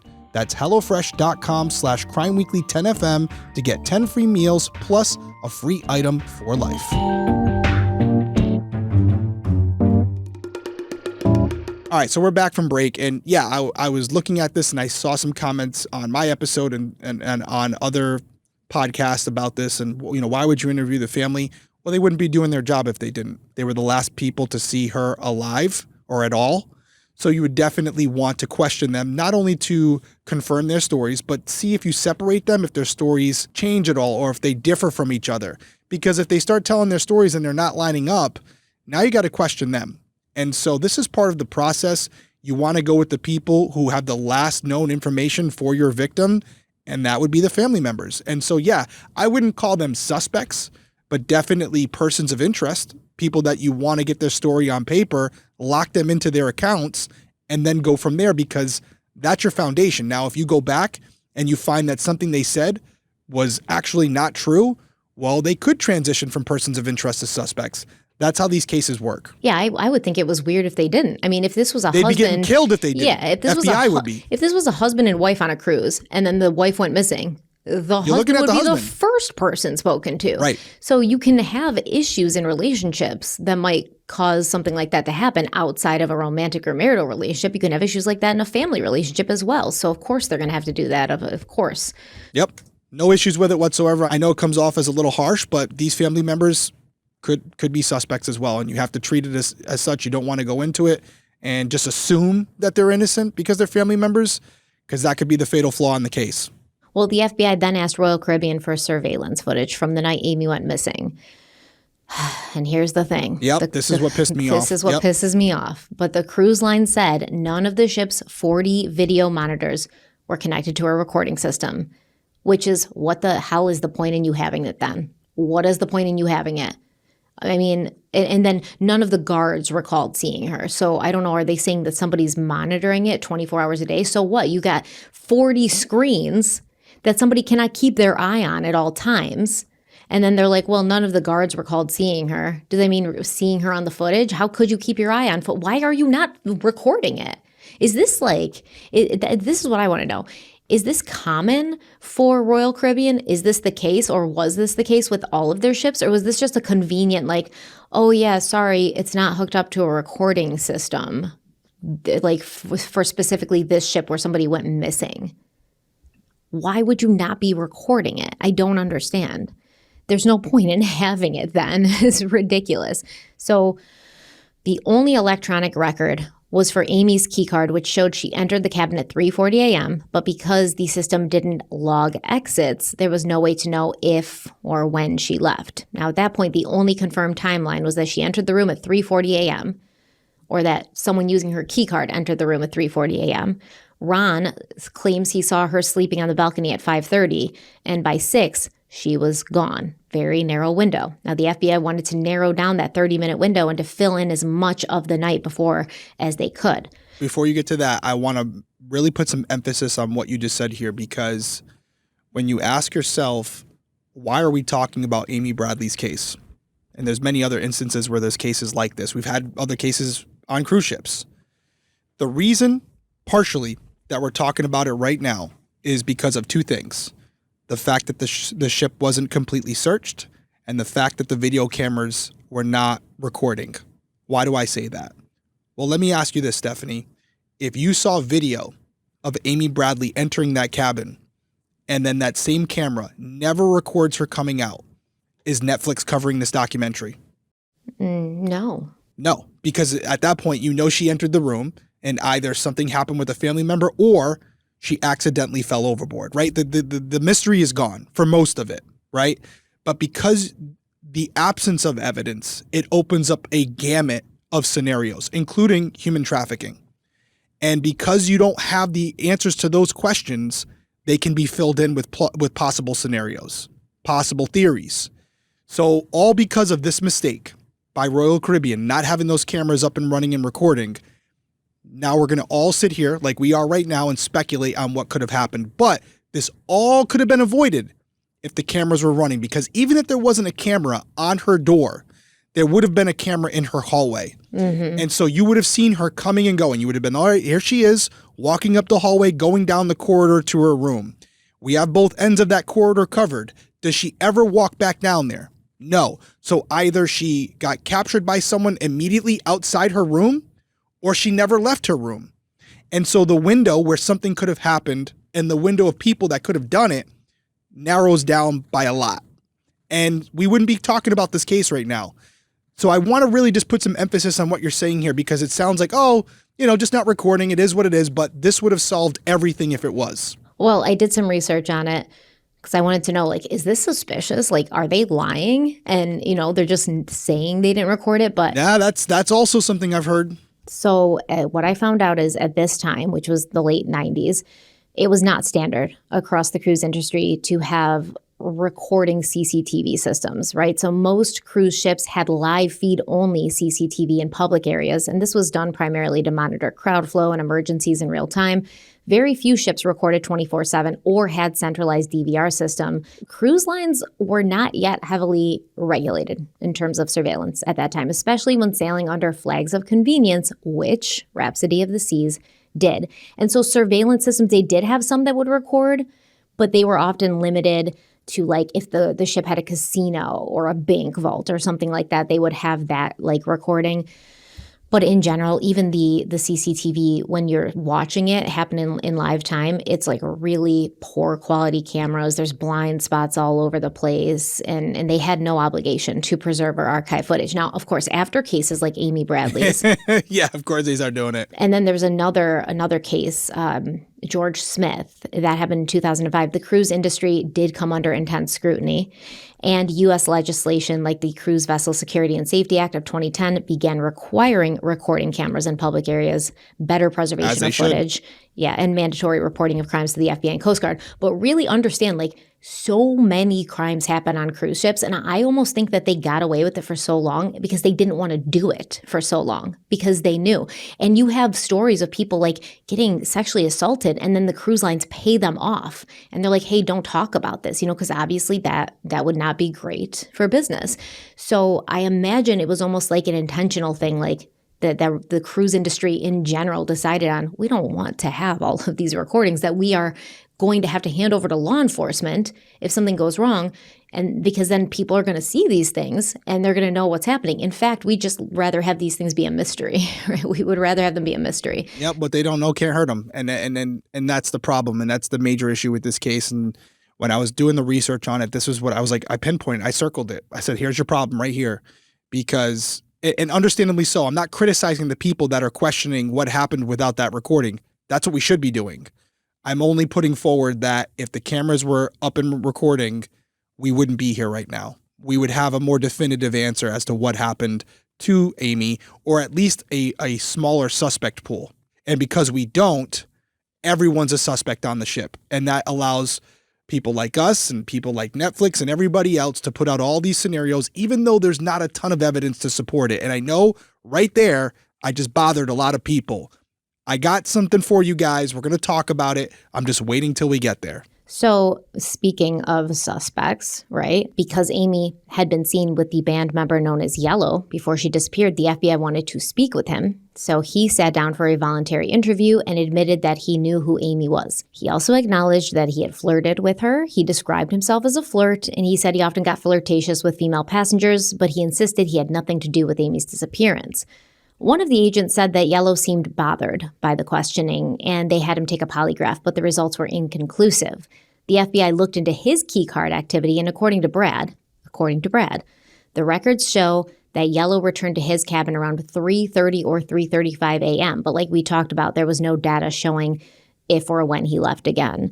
With no hard evidence linking Yellow to Amy's disappearance, there wasn't anything more that the FBI could do, and Yellow was let go. Now, according to Amy's family, he walked out of the room smirking and dismissive. Ron, already overcome by grief and suspicion, merely confronted him, and other family members had to step in to hold him back. So as the FBI kept interviewing passengers and crew, rumors started to spread across the ship. First, it was that someone had fallen overboard. Then the story changed to a suicide. Later, people were saying someone had been drugged and abducted. Most passengers didn't know who was missing, but the crew did. Kirk, Mr. No Empathy, he recalled one of the stranger rumors. Mr. No longer employed. Mr. Never working in the cruise industry again. Yeah, he is donezo. It's called the hospitality industry, and he just did not have any of that. He must not be working for Royal Caribbean anymore. It is no shot. His resume's all over right now. So he recalled one of the stranger rumors he heard from the staff. He said, quote, "She'd kind of bragged that she was a good swimmer, and when she saw the lights of Curacao, she was going to jump in the water and try to beat the ship ashore." End quote. That's stupid. That is stupid. And I mean, I don't believe that because even if she'd said it, she didn't mean it. Yeah, she's scared of the balcony. She's not jumping off from this high of a point. She knows it's how dangerous it is. No, that's idiotic. Yeah, she's just talking like, hey, I could swim to shore. It's just like something you say, you're drinking. I think she would have had some people, and if she said it was going to do it, I think she would have been like, hey, Brad, watch what I'm about to do or something, some record of it to show how cool it was. Just remember like when we were in Vegas and we'd had a couple of drinks and I was like, Derek, let's go in this ball thing that gets shot in the sky. And you were like, you don't want to do that. And I'm like, I do want to do it. I want to do it more than anything. And nobody is surprised by this. Yeah. And you were like, well, I'm not doing that. And I'm like, Derek, like for like an hour, I tried to convince you and then random other people to go on this thing with me. Voice of reason right here, guys. Yeah, I know some of you can't see me, but for those watching, but it's like, you're welcome. Would I have actually done it? No, I'm just talking. I'm like, this looks fun. I may have, but not. But then, In that moment. but maybe like when I got on there, I'd been like, get me off. I would have freaked out, right? So That's also possible. I feel like it's just something you say, and then it's like it moves on. Then when I'm like, okay, do it, and you're like, well, wait, no, you're supposed to stop. Yeah, exactly. Like that's what I was counting on you to hold me back. What the hell, man? Because now I look like the cool daredevil. Yeah, exactly. And you have to be the boring person. And you're like, oh, Derek's a lame-o. I did. I have a video of myself being like, Derek sucks. He won't let me go on this. Yep. It's like a person in a fight who's like, hold me back. Oh, yeah, exactly. Exactly. And then they're like, oh, they're not holding you back. You're like, wait, what? I mean, it's actually pretty accurate. But I really would probably not have done that. No, I think this is stupid. Yeah. I don't think that she meant it. Even if she said it, there's no way she meant it. That's so dumb. So the FBI brought dogs on board to assist with the search, but there was still no trace of Amy. In the meantime, Royal Caribbean staff began sliding flyers under cabin doors with Amy's photo and case details. Well, better late than never, I guess, guys. Now, this was the first time that the passengers as a whole found out who had gone missing. One of these passengers, a man named Chris, later told Netflix that when he saw the flyer, he remembered filming at the disco the night before, and he wondered if he might have captured something helpful. Yes, this is why we put flyers out to the passengers, Royal Caribbean. Everyone recording on their phones, or maybe not phones back then, but cameras. Maybe before we docked in Curacao, okay? So when Chris reviewed the footage, he found clips of Amy dancing with Yellow. And he said that when the ship's head of security found out about this footage, he asked for the master tape, but Chris declined. Good job, Chris. Instead, he made a copy and he gave it to the FBI. Now, while all of this was happening, the Bradleys were still on board, doing everything they could to find Amy. They followed their own leads and passed along tips to the FBI. Amy's mother, Iva, told investigators she was uneasy about their cabin neighbor, a man named Wayne. He was traveling alone and he had tried to talk to Amy through the divide between their balconies. Weird. The FBI interviewed Wayne, and he admitted that he had spoken with Amy while she was outside. He said they talked about sports, her new job, and other normal things. He told investigators he last saw Amy at the disco around 2 a.m. and went back to his room around 2:30. He didn't hear anything from the Bradleys' cabin that night, and he never saw Amy again. Now, this is interesting that this guy, Wayne, saw Amy at the disco that night. And he went back to his room, which was right next to her, but he didn't go out on the balcony that night. He didn't see her at all, even though he seems to have spent a lot of time on the balcony, kind of checking to see if Amy was there. So the FBI searched his room and obviously found no sign that Amy had been there, which, I mean, why would he leave that there at the point that he knows? Especially at this point. Yeah, he knows the FBI are on board. He knows that there's flyers being handed out. And there's an ocean right there you could just throw things into, that are never going to be found again. So Ron and Iva also shared their concerns about a waiter named Eduardo. They said that on the night of March 23rd, Eduardo asked if Amy would join him and a few other staff members at an Arubian bar called Carlos and Charlie's. Now, if that sounds familiar to you, Carlos and Charlie's in Aruba, that's because there's another very, very well-known missing persons case that happened there. Do you know who it is? Natalie Holloway. Yes. She went missing on spring break, et cetera, et cetera. So, and kind of this was a bar that was sort of known for things that were maybe not super legal happening. So Amy turned him down. She said she didn't feel comfortable and had told her parents she thought he was creepy. Ron had also noticed Eduardo's overly attentive behavior, and he was worried that he might try to cross boundaries. The FBI interviewed Eduardo, and according to the Bradleys, he claimed that Iva had asked him what happens when someone falls off a cruise ship. Iva said that the conversation never happened, and she asked the FBI to give him a polygraph, but according to the Bradleys, he was never given one. Yeah, this is interesting to me depending on where you fall, because it's hearsay, obviously. Well, it's technically not hearsay because Eduardo's saying that he heard it directly from them, right? But for the sake of just what we're talking about right this second, let's say we were able to prove that that question was asked. How would it change your perception of Iva, Ron, and Brad? If they had asked what would happen if someone went overboard hours before Amy potentially went overboard, right? It would change a lot of people's opinions, I think.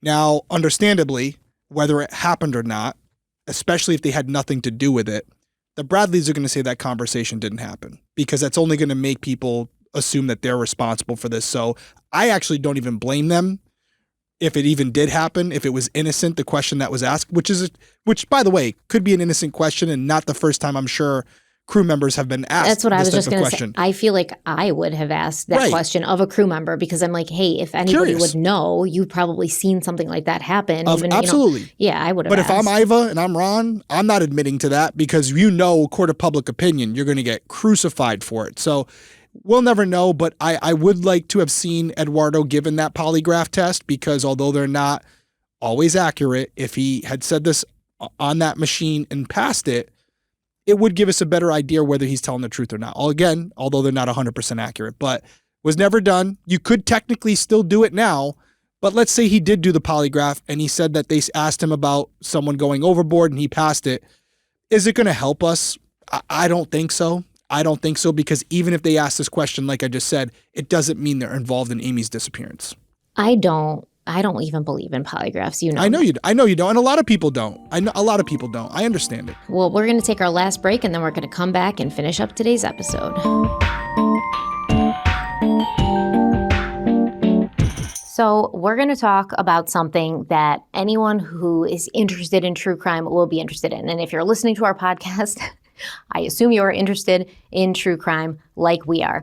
And this is going to be your new addiction. It's called Hunt a Killer, and it's a fully immersive murder mystery game. Think case files, suspect lists, crime scene photos, police report. It's like solving a real cold case from your couch or your kitchen table or wherever you're doing it from. But basically, I love Hunt a Killer. I've always loved Hunt a Killer. They've been around for years, and pretty much since they've been around, I've been getting their boxes because it's just such a great experience. It's not like playing a board game. It's just very realistic. The evidence that they give you to go through and use to solve this, it's very realistic. It looks like real police reports, real evidence, real stuff that's actually fitting in. It's not just there for props or toys. Everything's important. Yeah, I don't want to spoil it, by the way, because somebody else might buy this, but there's also pieces of actual evidence in there. I'm just going to say that. That's all we'll say, but it's pretty cool, pretty realistic. So a few weeks ago, I played their Lakeside Slaughter box with a few friends. And there's even a sealed time capsule with a key that you have to find. It was so awesome. It felt like I was doing actual detective work, and I love it. I love the fact that you can really take all of this evidence and you have to work, you have to work at it. It's not just going to be a quick thing. You can make timelines and put everything together, and it's just absolutely right up my alley. And I know it's up Derek's alley.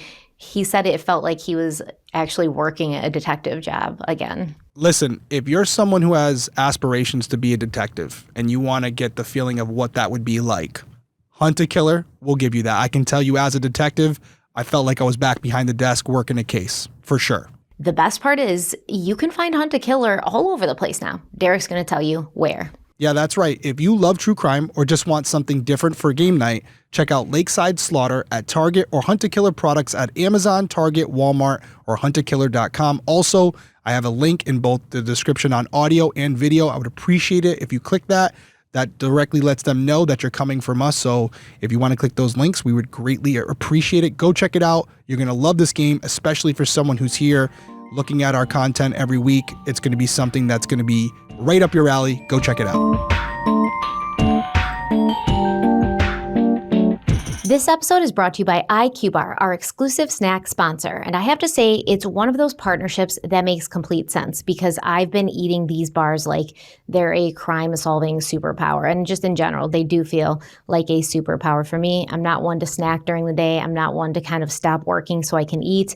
These are fast. They make me feel better. They make me feel great, and they taste good. IQ bars are plant protein snacks packed with brain-boosting nutrients, which, let's be honest, I definitely need when I'm knee-deep in court transcripts and conspiracy theories and trying to build timelines. They give me energy, keep me full, really great mental focus, and there's no sugar crash, which is a big deal for me. They sent us their ultimate sampler packs. I've got a really, really big addiction to the peanut butter chip. But is it blueberry lemon, Derek? It's in the blue box, right? Yep. Oh my gosh. I don't know why, because usually I go for sweet and chocolate over anything fruity, but but I took a whole box, put it in my office so nobody else could have it, and I've been hoarding them like a golem. The best part is they're free from gluten, dairy, soy, GMOs, and artificial sweeteners. They're really going to fit into anybody's diet. So when I say I feel good after eating one, I mean it. We love IQ bars. You guys have heard us talk about this forever. We genuinely mean it. Everybody in my office tries to eat all my IQ bars. Everyone in Derek's office tries to eat all his IQ bars. They actually do eat them all. Ashley, don't call Ashley out. There's not that many people that work here. It doesn't take a detective to figure out who's eating them. Well, Ashley deserves it. She needs it. She has to work with you, so she needs as much help as she can get. So, Derek, tell them how they can check IQ Bar out for themselves. And actually, there's a really good discount right now. That's right. I just got 3 new boxes of IQ Bar. They just arrived at my house yesterday.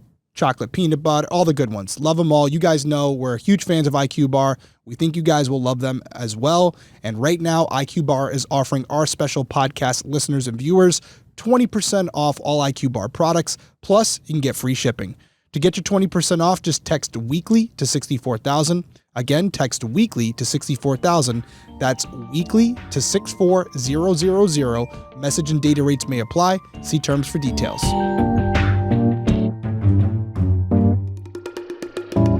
All right, we're back. So the Bradleys kept searching. One morning, Brad and Iva got up early and retraced Amy's possible path around the ship. As they moved through the different decks and public areas, 2 passengers, Crystal Roberts and Lori Rennick, approached them. They looked visibly shaken as they said they had seen Amy and Yellow going up the glass elevator between 5:30 and 6 a.m. on the 24th. About 15 minutes later, they saw Yellow again, alone this time, walking quickly and saying nothing. It struck them as odd because he'd been friendly and talkative the night before at the disco. The FBI was told about the sighting, but they were not able to confirm the exact time. By this point, the FBI did think that Yellow was kind of a suspicious character, but because they were in international waters, they couldn't detain him. They could ask questions, and if they believed he was guilty, they could take that to local authorities, but they didn't have the power to arrest him themselves. They really didn't have a lot of power to do anything, so the investigation would have to continue, just kind of putting a pin into Yellow. By the end of March 26, 2.5 days of ship-wide and sea-based searches had taken place and there was still no sign of Amy. Royal Caribbean told the Bradleys that she had either voluntarily left the ship, taken her own life, or suffered an accident and gone overboard. But the Bradleys didn't believe any of these explanations. They said Amy would never have left them without a word, not when she had so much to look forward to back home, and they didn't believe she had fallen either, because the railing was too high for that to happen by accident. So based on what Lori and Crystal reported, the family feared that Amy had been abducted on board and smuggled off the ship. Brad pointed out that on the back of the cruise ships, there are large bay doors used for loading supplies and removing trash, busy areas that aren't open to passengers and aren't visible to the public. We talked about this earlier. When the Bradleys spoke to the FBI agents about their concerns, they said they still didn't know what had happened to Amy. There were too many unanswered questions and too many possible scenarios. And by this point, the Bradleys were spiraling. They felt helpless and overwhelmed. A friend suggested they get off the ship early while it was docked in St. Thomas on the 27th so they wouldn't have to disembark with everyone else in San Juan on the 28th, where the media would likely be waiting. The family agreed, and on the 27th, they exited the ship for the last time. They stayed behind in St. Thomas while the FBI remained on board and continued investigating. Here's something that I wonder about. Why wouldn't you want to go on to San Juan? Why wouldn't you want to speak to the media? Why wouldn't you want to get this story to the media? For me, you feel like Royal Caribbean, and they're not really wanting to do anything. The FBI can't really do anything. Isn't that the time you go to the media and you're like, hey, listen, this is what's happening. This is our daughter's face. This is her picture. This is what, please be on the lookout for her, especially in these Caribbean islands. Why would you want to avoid the media at that point? It's hard to put myself in their shoes and understand why. I will say we're talking 1998, and the power of social media and media itself was definitely different back then, where now you can just put out a tweet and you can have the entire internet supporting you. Back then, there could be a lot of reasons why, but they were probably under the impression that the FBI was working it, Royal Caribbean was working it.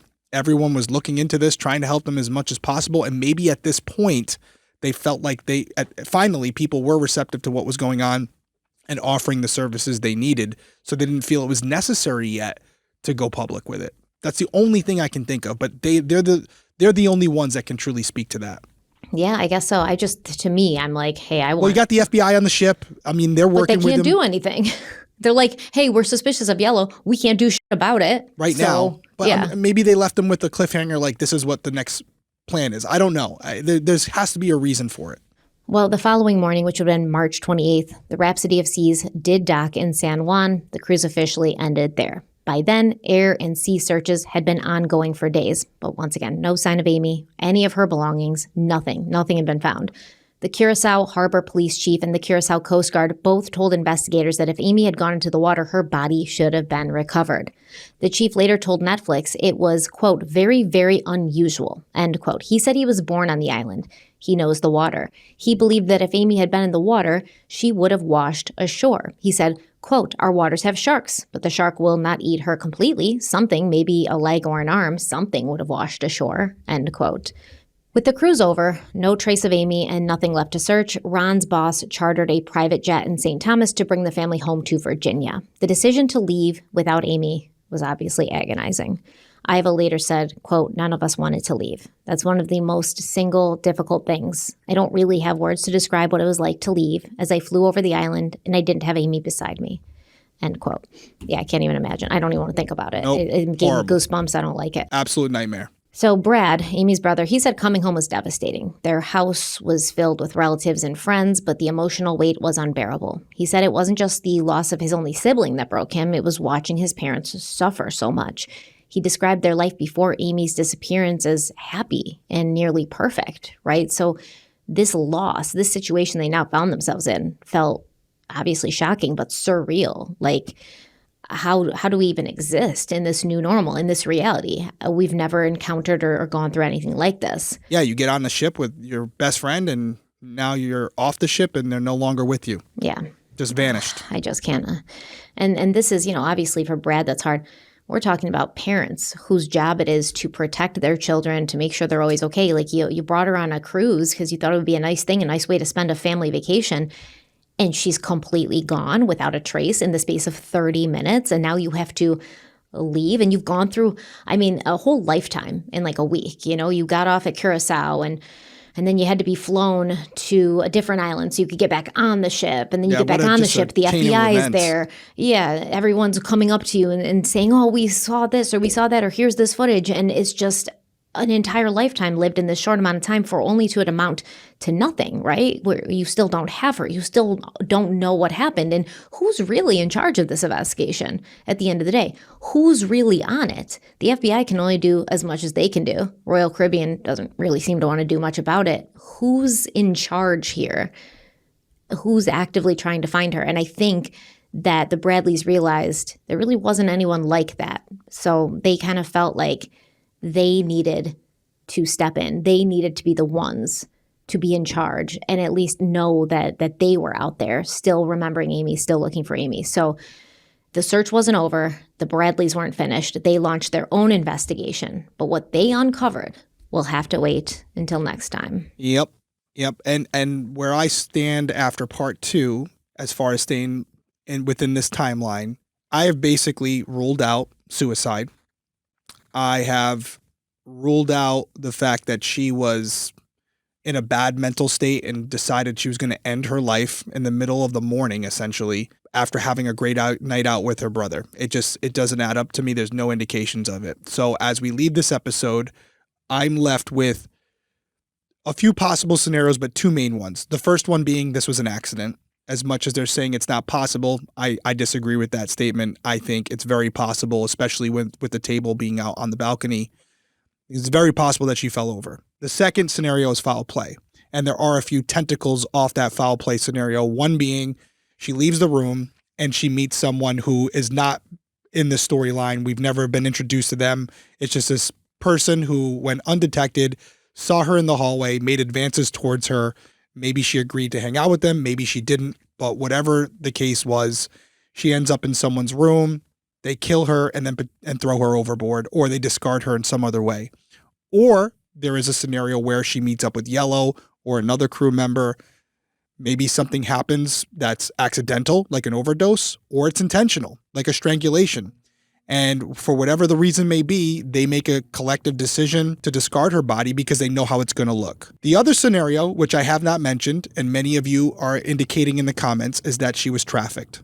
And I'm going to wait till next episode. But I also explored that possibility as well. And even though the people who believe that she's still alive go towards this theory, I do not believe that's what happened. And a lot of the people who are hanging on to this theory point to a couple things, mainly a photo. And a lot of the people refer to this photo that possibly shows Amy as a sex worker. We're going to save it for the next episode, but I'm fairly confident that it's not her. And I'm going to prove it to you guys in that next episode. I am sort of open to the possibility of that. You know I am, because as you should be. I had to get there. I've done some research. I've seen the statistics, especially with this area of the Caribbean. And it happens. We know it happens. Unequivocally, it happens.